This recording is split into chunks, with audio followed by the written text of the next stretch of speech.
하나님께서 기쁘게 받으신 줄로 믿습니다.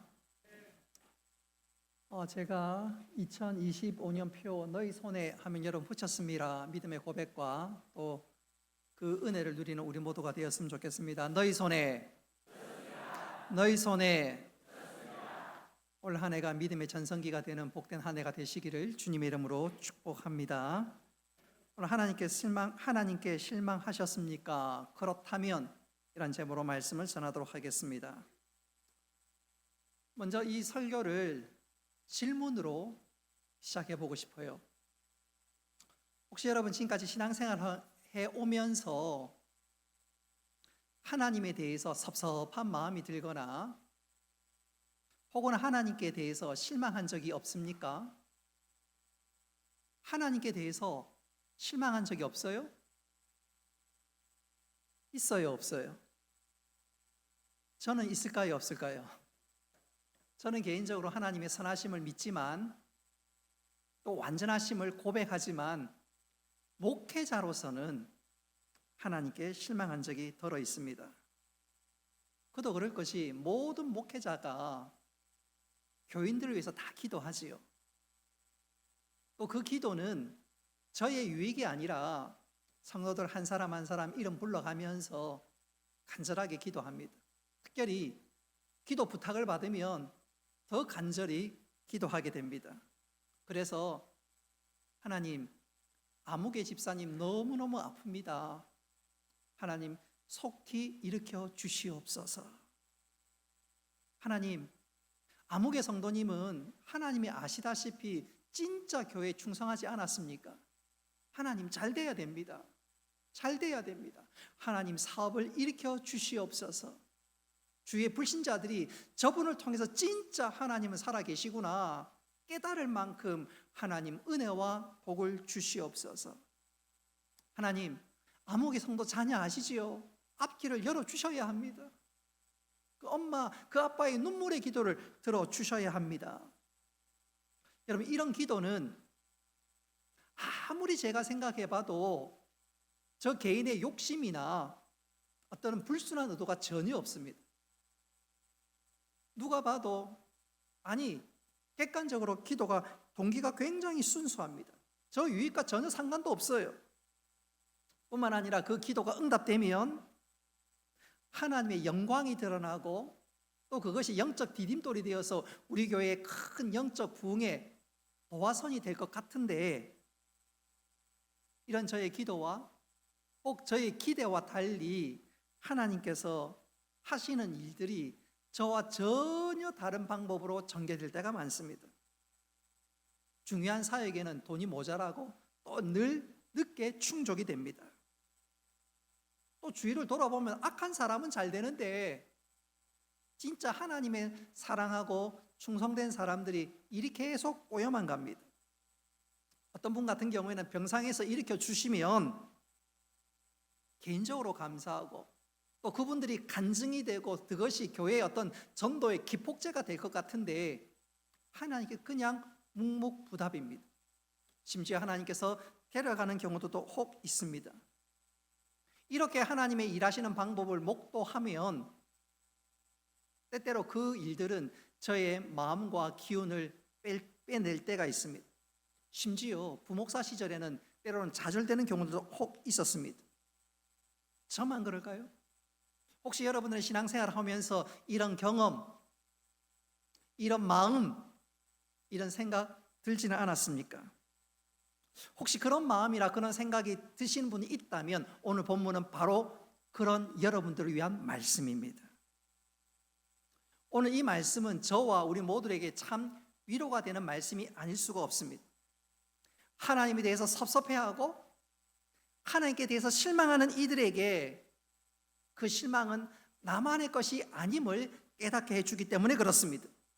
자, 그렇다면 하나님께 섭섭하고 실망했던 그 사람들의 모습을 한번 보러 갈까요? 오늘 본문에 보니까 한 가족이 등장하고 있습니다. 이 가족과 예수님과의 특별한 관계가 5절에 소개됩니다. 우리 5절 말씀 같이 한번 읽어보겠습니다. 시작. 예수께서 본래 마르다와 그 동생 나사로를 사랑하시더니. 아멘. 여러분, 우리 5절에서 우리가 특별히 주목해야 될 한 단어가 있습니다. 뭘까요? 본래라는 단어입니다.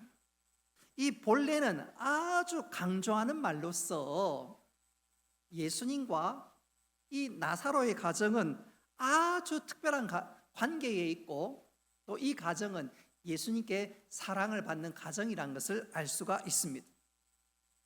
예수님의 특별한 은혜와 사랑을 받고 있는 이 가정, 그렇다면 하나님께서 은혜와 복을 내려주셔도 무진장 내려주셔야 되지 않겠습니까? 그렇지 않아요?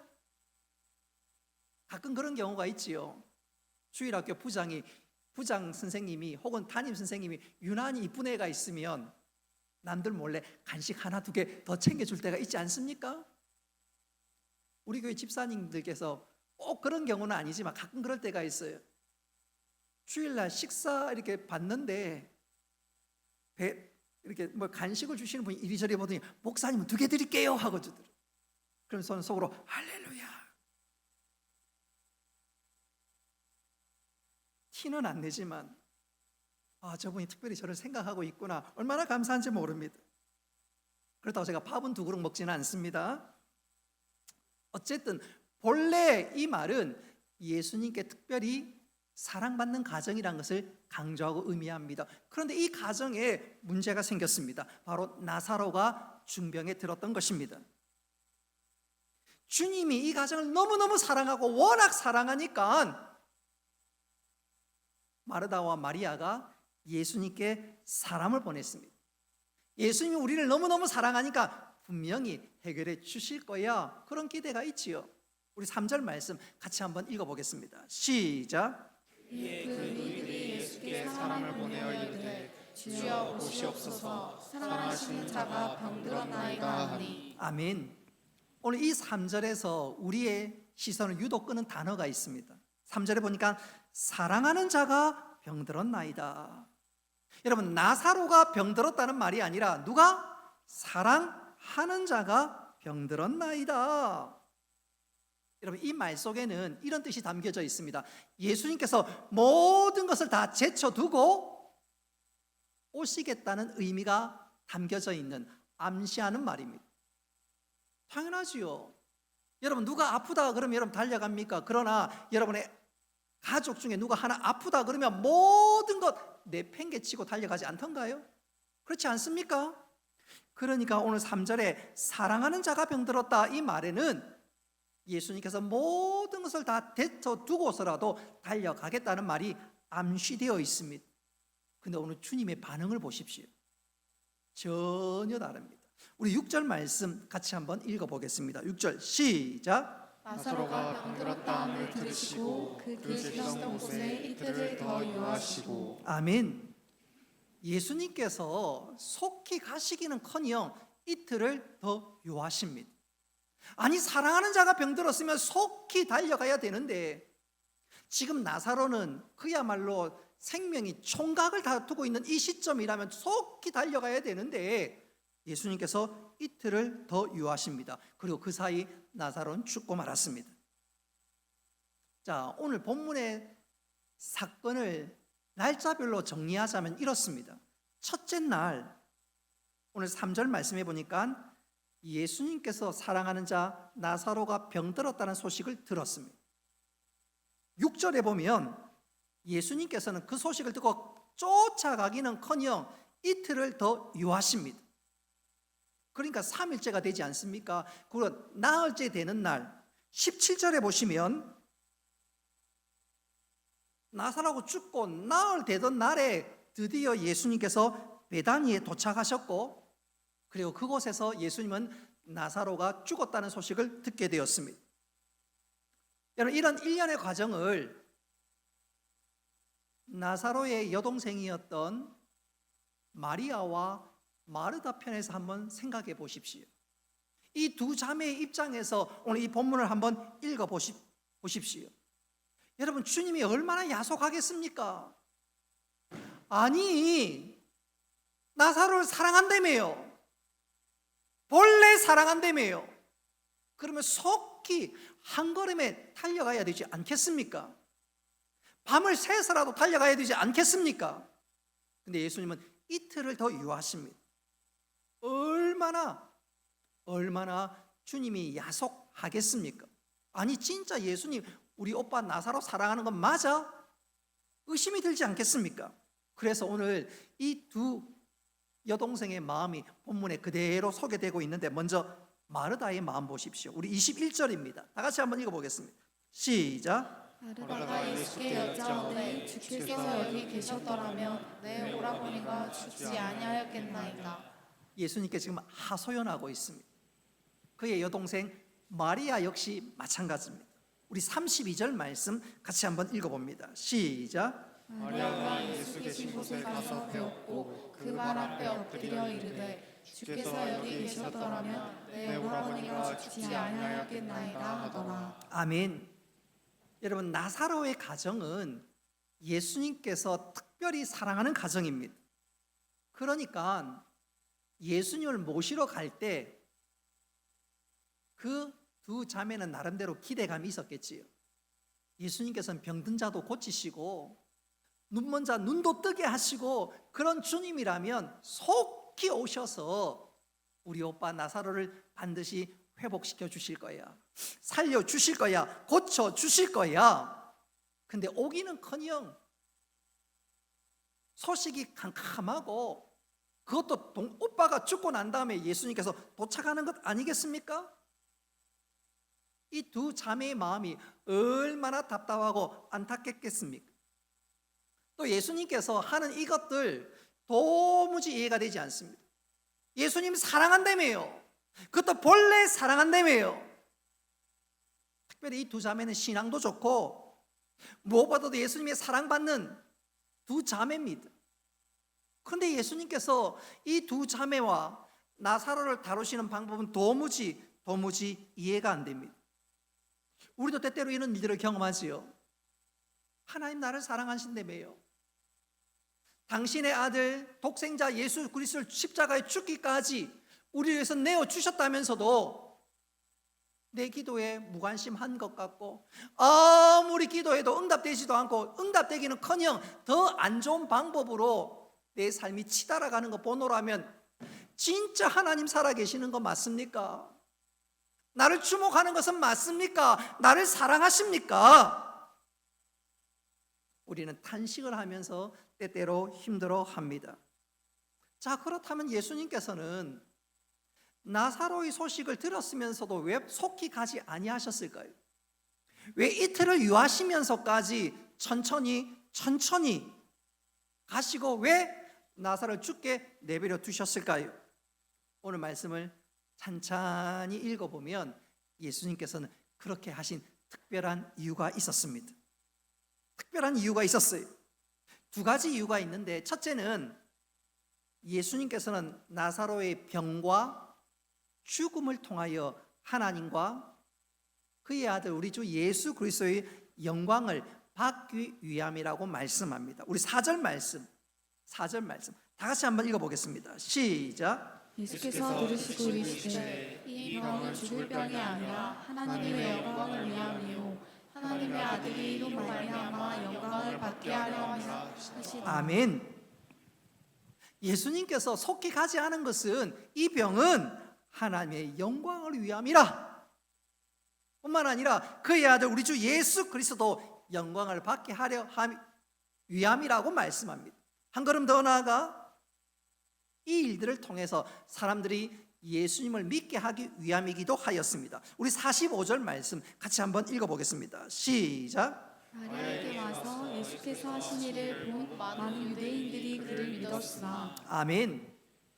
자, 나사로의 죽음이 죽음으로 끝난 것이 아니라 나중에 부활하게 되는데, 나사로의 죽음과 부활을 통해서 하나님의 영광이 드러나고 예수님이 높아질 뿐만 아니라 주의 많은 사람들이 예수를 믿게 되는 영적인 완전 반전이 일어나게 되지요. 그래서 예수님께서는 지금 이틀을 더 유하시면서 가지 않는 것에 대해서 나는 그 일을 기뻐하노라 말씀하십니다. 우리 15절 말씀 같이 읽겠습니다. 시작. 내가 거기 있지 아니한 것을 너희를 위하여 기뻐하노니 이는 너희를 믿게 하려 함이라. 그에게로 가자 하시니. 아멘. 사랑하는 성도 여러분, 오늘 나사로의 집에 일어났던 일들이 우리에게도 때때로 일어납니다. 무슨 말입니까? 우리는 통곡을 합니다. 눈물이 터지고 통곡을 합니다. 그런데 주님은 기뻐하십니다. 나는 죽을 지경인데 주님은 기뻐하십니다. 왜 이런 일이 벌어질까요? 그것이 바로 오늘 본문의 핵심입니다. 오늘 본문에 보니까 주님은 기뻐하는데 두 자매는 낙심하고 있습니다. 이유는 뭘까? 한번 따라합시다. 안목의 차이입니다. 안목의 차이입니다. 이 두 자매는 예수님께서 이 두 자매와 나사로를 위한 특별한 뜻과 하나님의 특별한 계획을 가지고 있음을 전혀 몰랐습니다. 오로지 자기 생각만 하고 있어요. 이 일을 통해서 하나님께서 더 놀라운 일을 다루시는 것에 대해서 전혀 기대도 못하고 생각지도 못하고 상상도 못했습니다. 오로지 자기 중심으로만 생각하고 있습니다. 한마디로 오늘 이 두 자매는 영적인 어두운 안목 때문에 실망했습니다. 하나님께서 어떻게 역사하는지 모르니까 하나님의 영광이 드러나고 또 많은 사람들이 이 일로 말미암아 예수님을 믿게 되고 예수님이 생명이고 부활이라는 사실을 이 두 자매는 아직 모르니까 그냥 실망하고 낙심하고 있는 것이지요. 영적 안목의 차이입니다. 우리도 마찬가지입니다. 우리가 때때로 낙심하고 실망하는 이유 중에 하나는 우리의 환경 때문이 아니라 그 환경을 허락하신 하나님, 그리고 그 환경 가운데 놀랍게 역사하실 하나님의 뜻과 계획을 볼 수 있는 안목이 없기 때문에 그렇습니다. 다시 말씀드리면 우리의 영적인 어두운 안목이 우리 스스로 낙심하고 낭망하고 때때로는 좌절하게 된다 그 말입니다. 자, 그렇다면 우리가 믿음 생활에서 낙심하지 않고 좌절하지 않고 오히려 영적인 믿음의 전진들이 있기 위해서 우리는 어떤 영적 안목과 믿음을 가져야 할 것인가? 오늘 이것이 우리가 생각해야 될 중요한 말씀의 주제입니다. 여러분, 우리가 더 나은 믿음과 영적 안목을 가지기 위해서 우리 두 가지 분명한 사실을 기억해야 합니다. 첫째로 한번 따라합시다. 하나님은 나보다 더 나은 계획을 가지고 있습니다. 중요한 것은 언제나 그렇습니다. 하나님은 언제나 내가 생각하는 것보다 내 마음에 소원하는 것보다 더 놀라운 계획과 뜻을 가지고 있음을 믿어야 합니다. 조금도 의심하지 말고 말입니다. 그러니까 내 앞에 펼쳐지는 모든 일들이 내 생각대로 되지 않을 때 낙심하는 것이 아니라 좌절하는 것이 아니라 그때말로 입술에 이런 고백이 있어야 합니다. 하나님은 내가 생각하는 것보다 더 나은 계획을 가지고 계셔. 하나님은 내가 생각하는 것보다 더 나은 계획을 가지고 계시고 하나님은 완전하셔. 가장 좋은 길로 인도하셔. 할렐루야. 바로 이것이 우리의 믿음이 되어야 합니다. 저는 이것을 이렇게 한번 강조해 보고 싶어요. 우리 여러분들에게 조금 생소하지만 목사님들이 서재에 꽂혀 있는 책 가운데 척 스윈들 목사님이 쓴 책이 많이 있습니다. 이분께서 언젠가 저서 가운데 영광을 위한 지체란 책이 있는데 그 책에서 친구 이야기를 했습니다. 이 친구 한 명이 미국 동쪽에 있는 플로리다에서 미국 중남부에 있는 달라스로 가기 위해서 중간에 비행기를 환승하게 되었습니다. 플로리다에서 달라스까지 가는 중간에 뉴올리언스에서 환승을 하게 되었는데 문제는 항공사 직원이 그 연결편을 제대로 연결하지 않는 바람에 공항에서 생으로 6시간 가까이 기다려야 됩니다. 아니, 제대로 연결만 해줬으면 기다리는 거 없이 뭐 한 30분 늦어도 1시간 만에 환승하고 갈 수 있는 그 거리, 갈 수 있는 모든 그런 환경이 되는데 직원의 실수로 6시간을 공항에 묶여 있어야 되니까 얼마나 답답합니까? 애꿎게 그냥 공항에서 아무런 할 일 없이 6시간을 보내야 됩니다. 그럼 얼마나 속상하겠습니까? 더군다나 그 당시에는 휴대전화도 없습니다. 아내에게 연락은 하기는 해야 되는데, 그래서 여기저기 둘러보다가 마침 공중전화가 있어서 겨우 수속이 끝나고 난 다음에 언제 갈지 모르고 겨우 수속이 끝나서 이제는 가겠다 싶어서 집에 전화했는데 갑자기 아내가 대성통곡을 합니다. 그러면서 아내가 이런 말을 하는 것이 아니겠어요? 여보, 당신이 타기로 한 비행기가 공중에서 폭파되었어요. 그리고 그 소식이 집으로 전해졌어요. 남편이 죽었다고 생각하고 있는데 남편이 전화 왔으니까 얼마나 놀랍고 감사한지. 그러면서 전화 속에서 대성통곡을 하면서 마음을 수습했노라고.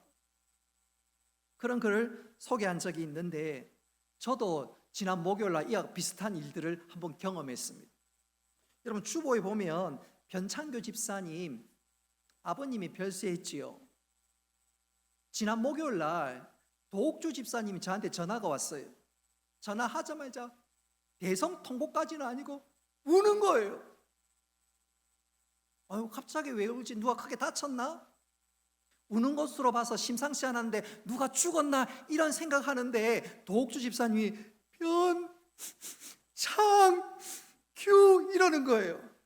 나는 진짜 변창규 집사님 죽은 줄 알았습니다. 마지막에 변창규 아빠 이러더라고요. 저는 개인적으로 며느리가 시아버지 돌아가신데 그렇게 통곡하는 거 처음 봤습니다. 혹시 이대에 시아버지 돌아가셨을 때 전화할 때 그렇게 통곡하면서 저에게 전화하지 마시기 바랍니다. 제가 오해합니다. 마음 좀 차분히 깔아앉고, 아니 시부인데 시아버지인데 그렇게 돌아가시는 거 보면서 제가 깜짝 놀랐습니다. 사랑하는 성도 여러분, 우리가 살아가면서 인생에 어떤 위기나 어려움 닥칠지 모릅니다. 그리고 그 어려움을 닥칠 때 주님은 우리에게 손 놓고 있지 않음을 믿으시기를 바랍니다. 역사하시고 은혜를 베푸시고 가장 좋은 길로 인도하여 주십니다. 다시 말씀드리면 사랑하는 우리를 위해서 더 나은 뜻과 계획을 가지고 있음을 믿으시기를 바랍니다. 대표적인 사람이 창세기 등장하는 요셉 아닌가요? 요셉은 형들의 시기를 받아서 형들의 모함으로 말미암아 애굽의 노예로 팔려갑니다.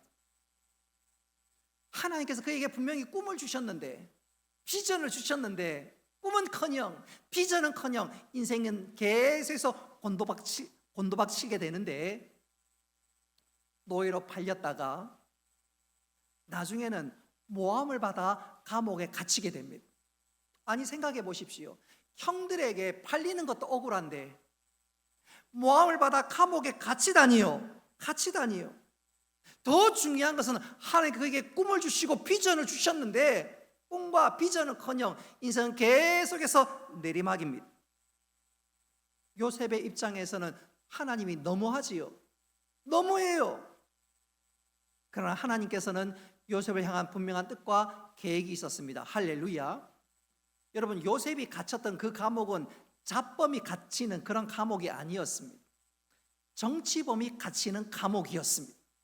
그러니까 이 요셉이 감옥에 있는 동안 정치범들과 뿐만 아니라 애굽 왕 바로 옆에서 일하는 사람들의 시중을 들면서 애굽 왕 바로가 어떤 사람이었는지 잘 압니다.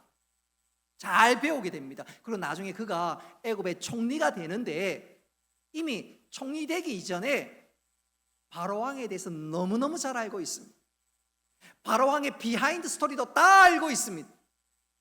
더 중요한 것은 하나님 그에게 지혜를 주시고 성령으로 함께 하시는데 이를 척척 풀어나가니까 애굽의 모든 산적한 문제를 하나하나 해결하는데 얼마나 적임자가 되던지요. 그 입장에서는 통곡할 수밖에 없는 상황이었지만 하나님께서는 요셉을 향해서 미소를 짓고 있습니다. 요셉은 장차 애굽의 총리가 되고 모든 사람들을 구원해야 될 중요한 임무를 하나님께서 맡기셨는데, 사실은 요셉이 감옥에 갇히는 것은 인생이 미끄러지는 것이 아니라 하나님 뜻이 착착착 진행되고 있었습니다. 그러니 요셉 입장에선 통곡했겠지만 하나님께서는 미소 짓고 있었던 것입니다. 오늘 본문도 마찬가지입니다. 두 자매는 통곡하고 있습니다. 답답해하고 있습니다. 그런데 예수님께서는 미소 짓고 있습니다. 할렐루야. 하나님 뜻이 착착착 진행되고 있기 때문에 그렇습니다. 이 일은 죽을 병이 아니라 하나님의 영광을 위한 병이요, 이 일을 통해서 많은 사람들이 예수님 믿게 하기 위한 하나님 특별한 뜻이 지금 착착착 진행되고 있으니 예수님 미소 지을 수밖에 없지요. 사랑하는 성도 여러분, 우리도 때때로 이해하지 못하는 일들이 우리에게 닥칠 때가 있습니다. 내 머리로서 도무지 받아들일 수 없는 일들이 펼쳐질 때가 있습니다. 여러분, 그때야말로 이렇게 입술로 고백할 수 있어야 합니다. 주님은 항상 나보다 더 좋은 계획을 가지고 계셔. 주님은 내가 생각하는 것보다 더 놀라운, 더 좋은 계획을 가지고 있어.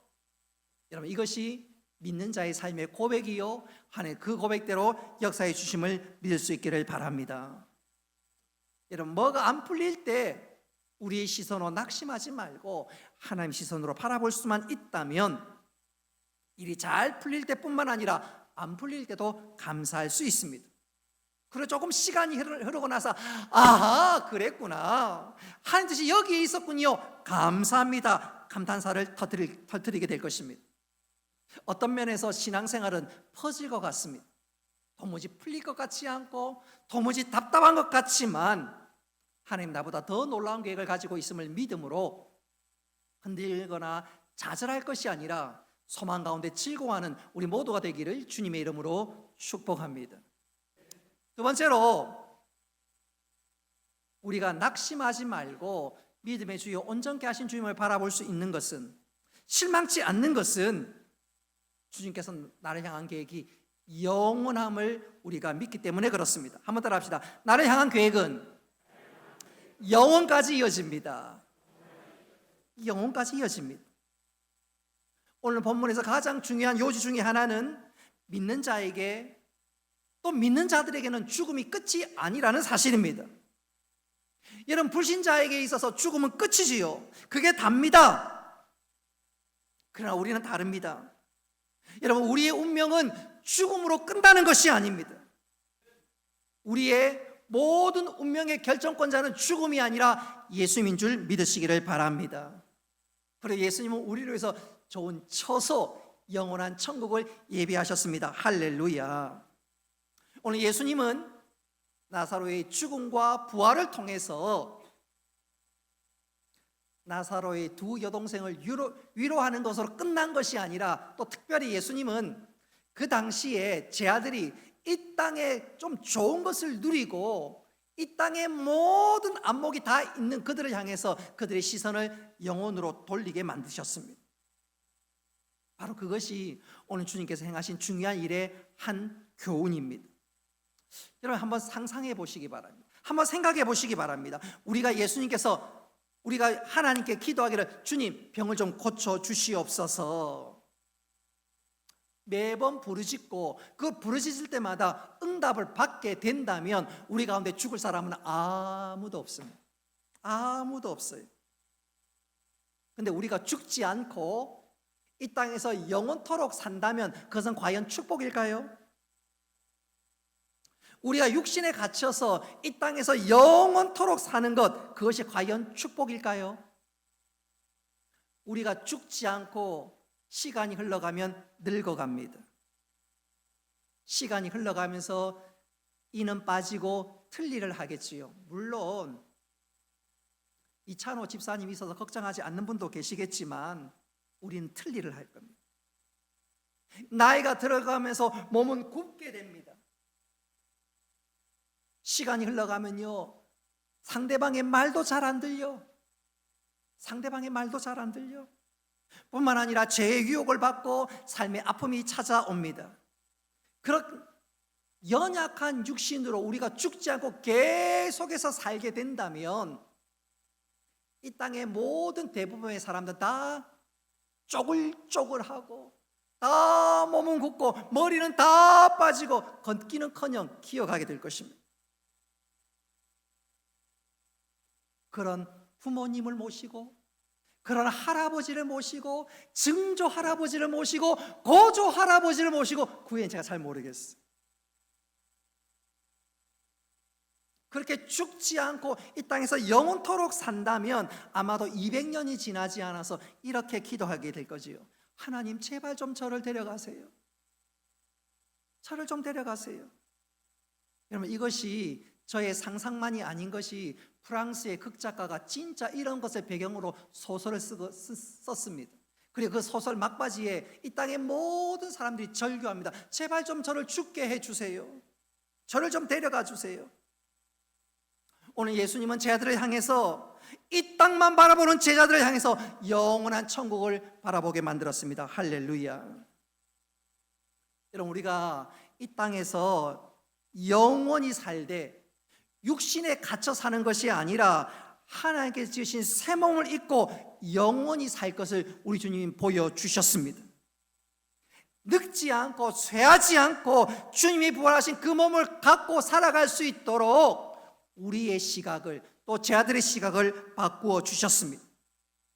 예수님은 마리아와 마르다를 위로하는 것을 넘어서 제자들에게 어떤 시각을 가져야 할 것인가를 오늘 이 사건을 통해서, 나사로의 부활을 통해서 보여주었고 또한 우리들에게 깨닫게 해 주신 것이지요. 사랑하는 성도 여러분, 우리가 이 땅의 관점이 아니라 주님께서 제자들의 시각을 교정해 주셨던 것처럼 우리 모두 영원의 시각을 가질 수 있기를 주님의 이름으로 축복합니다. 그리고 그 영혼의 시각을 가질 수 있다면 우리는 이 땅을 살아가면서 평안과 위로를 맛보게 될 것입니다. 그도 그럴 것이 우리 주님께서 천국 가는 그날까지 우리를 붙들어 주시기 때문입니다. 할렐루야. 제가 자주 강조하지요. 여러분, 7시에 20만 원짜리 뷔페에 초대받았다면 그럴 일도 별로 없겠지만 20만 원, 30만 원짜리 뷔페에 초대받았다면 오후 6시 때 배가 고프면 기뻐요? 억울해요? 6시에 7시에 근사한 뷔페 초대받았는데 상상치도 못할 음식이 딱 예비되어 있는데 6시에 배가 불러. 그럼 어떻게 합니까?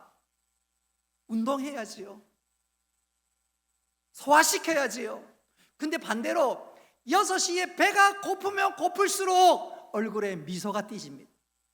여러분, 우리에게 영원한 천국을 바라보는 시각이 있다면 이 땅에 좀 고난받다도 좀 억울한 일을 당해도 우리는 기뻐하게 될 줄 믿으시기를 바랍니다.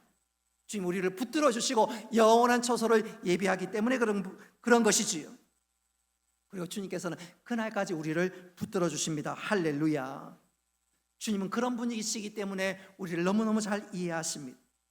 그리고 우리가 올 때 함께 오시고 우리가 아파할 때 우리의 손을 붙들어 주십니다. 33절로 35절 말씀 우리 같이 한번 읽어보겠습니다. 시작. 예수께서 그가 오시는 것과 또 함께 온 유대인들이 오는 것을 보시고 심령의 고통이 여기시고 불쌍히 여기사 이르시되 그를 어디 두었느냐 이르되 주여 와서 보옵소서 하니 예수께서 눈물을 흘리시더라. 아멘. 35절 맨 마지막에 오십시오. 예수님께서 눈물을 흘리시더라. 예수님 우리와 함께 하십니다. 우리를 잊은 적이 없습니다. 그리고 우리가 울 때 함께 우십니다. 그리고 우리가 생각했던 것보다 더 좋은 길로, 더 좋은 방법으로 역사하십니다. 할렐루야. 여러분, 이 주님이 나의 주님을 믿으시기를 바랍니다. 그렇다면 우리 이 시간 그 주님을 믿고 한번 찬양했으면 좋겠어요. 나를 지으신 주님은 우리를 잘 아십니다. 우리를 사랑하십니다. 당신을 주시기까지, 목숨을 내어주시기까지 우리를 사랑하십니다. 할렐루야. 우리 주님은 그런 분이시기 때문에 오늘 이 두 자매가 오빠를 돌려받았습니다. 그런 분이기 때문에 오빠를 돌려받았습니다. 두 자매에게도 분명한 아픔의 순간이 있었지만 더 좋은 곳으로 돌려받았습니다. 할렐루야. 여러분, 이 주님이 바로 우리의 주님, 나의 주님을 믿으시기를 바랍니다. 이제 말씀을 맺도록 하겠습니다. 오늘 설교 제목 그대로 혹시 여러분 하나님께 실망하지는 않으셨습니까? 혹시 섭섭한 마음을 갖고 계시지는 않습니까? 혹시 그렇다면 나의 영적인 안목에 문제가 있다는 것을 인정할 수 있어야 합니다. 우리가 주님의 안목을 가지고 살아갈 수 있다면 내가 생각했던 것보다 더 놀라운 방법으로, 더 좋은 방법으로 역사하심을 믿을 수가 있습니다. 그리고 그 계획은, 그 뜻은 영혼까지 이어짐을 확신할 수가 있습니다. 우리가 이 영적 안목을 가지고 어떤 상황에서 좌절하지 말고 믿음의 주여 온전케 하신 주님 바라보고 그 주님께서 우리 가운데 역사하시고 행하시는 그 놀라운 일들로 인해서 감사하며 이 믿음의 길을 잘 걸어가는 우리 모두가 될 수 있기를 주님의 이름으로 축복합니다.